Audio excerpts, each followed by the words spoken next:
था यूट्यूब को तो देखा कि चिंटू पांडे ने खेसारी लाल यादव के बारे में कुछ कहा है इशारों इशारों में।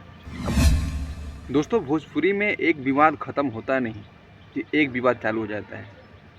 कल मैं एक यूट्यूब पे चला रहा था यूट्यूब को तो देखा कि चिंटू पांडे ने खेसारी लाल यादव के बारे में कुछ कहा है इशारों इशारों में।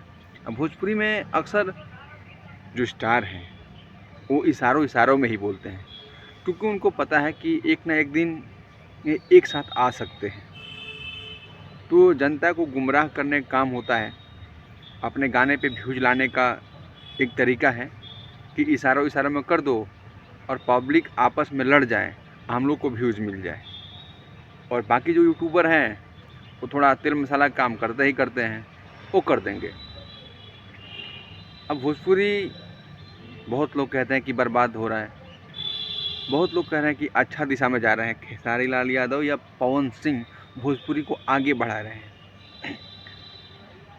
तो आप लोग क्या सोचते हो, पवन सिंह भोजपुरी को आगे बढ़ा रहे हैं या खेसारी लाल आगे बढ़ा रहे हैं, या भरत शर्मा जिनको अवार्ड दिया गया, मैथिली ठाकुर जिसको अवार्ड दिया गया है, वो दोनों भोजपुरी को आगे बढ़ा रहे हैं, भोजपुरी का नाम ऊंचा किया है।